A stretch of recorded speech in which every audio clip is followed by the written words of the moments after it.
Radhe Radhe friends, हमारे YouTube channel में आपका बहुत बहुत स्वागत है। फागुन कृष्णा विजया एकादशी, फागुन मास के कृष्ण पक्ष की एकादशी का शास्त्रोक्त नाम है विजया एकादशी। भगवान श्री राम ने लंका पर चढ़ाई करते समय रावण पर विजय प्राप्ति की कामना से इस एकादशी का व्रत किया था। सभी प्रकार के दुख दूर करके सभी कार्यों में विजय और सफलता प्रदायक इस विजया एकादशी को भगवान विष्णु का पूजन किया जाता है। तो प्रेम से बोलिए विष्णु भगवान की जय।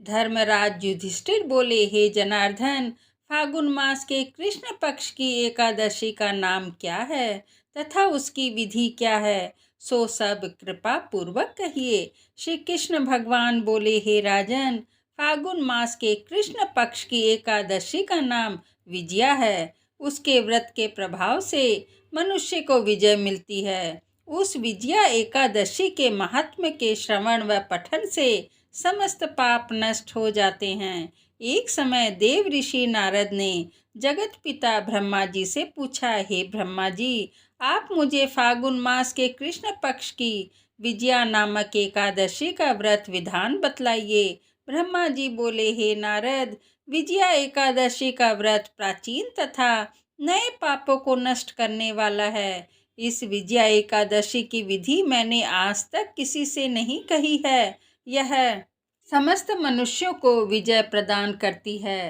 त्रेता युग में मर्यादा पुरुषोत्तम श्री रामचंद्र जी को जब 14 वर्ष का वनवास हो गया, तब वे श्री लक्ष्मण तथा सीता जी सहित पंचवटी में निवास करने लगे। वहां पर दुष्ट रावण ने जब सीता जी का हरण किया, तब इस समाचार से श्री रामचंद्र जी तथा लक्ष्मण अत्यंत व्याकुल हुए और सीता जी की खोज में चल दिए। घूमते घूमते जब वे मरणासन जटायु के पास पहुँचे, तो जटायु उन्हें सीता जी का वृत्तांत सुनाकर स्वर्गलोक चला गया।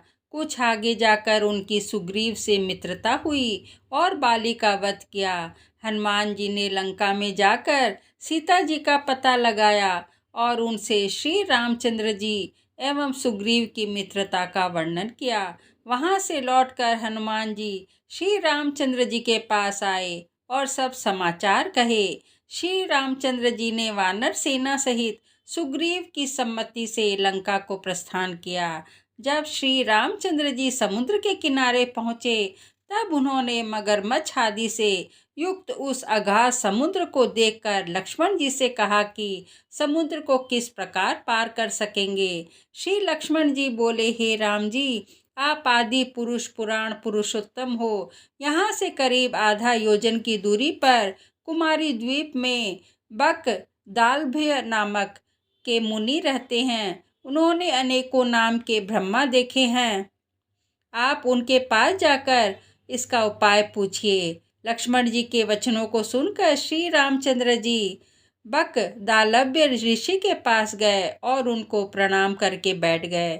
मुनि ने भी उनको मनुष्य का रूप धारण किए हुए पुरुष को पुरुषोत्तम समझा और उनसे पूछा, हे राम जी, आप कहाँ से पधारे हैं। श्री रामचंद्र जी बोले कि हे महर्षि, मैं अपनी सेना सहित यहाँ आया हूँ और राक्षसों को जीतने लंका जा रहा हूँ। आप कृपा कर समुद्र को पार करने का कोई उपाय बताइए। इसी के लिए मैं आपके पास आया हूँ। बकदालव्य ऋषि बोले, हे राम जी, मैं आपको एक उत्तम व्रत बतलाता हूँ। फागुन मास के कृष्ण पक्ष की विजया एकादशी का व्रत करने से तुम समुद्र को अवश्य ही पार कर जाओगे और तुम्हारी विजय होगी। हे राम जी, इस व्रत की विधि यह है, दशमी के दिन स्वर्ण, चांदी, तांबा या मिट्टी किसी का भी एक कलश बनावें। उस घड़े को जल से भरकर तथा उस पर पंच पल्लव रखकर वेदिका पर स्थापित करें। उस कलश के नीचे सतनजा 7 अनाज मिले हुए और ऊपर जौ रखें। उस पर श्री नारायण भगवान की स्वर्ण की प्रतिमा स्थापित करें। एकादशी के दिन स्नान आदि से नित्य कर्म से निर्वृत्त होकर धूप दीप नैवेद्य नारियल आदि से भगवान की पूजा करें। उस समस्त दिन को भक्ति पूर्वक कलश के सामने व्यतीत करें और रात्रि को भी उसी तरह बैठे रहकर जागरण करना चाहिए। द्वादशी के दिन नदी या तालाब के किनारे स्नान आदि से निर्वित होकर उस कलश को ब्राह्मण को दे देना चाहिए।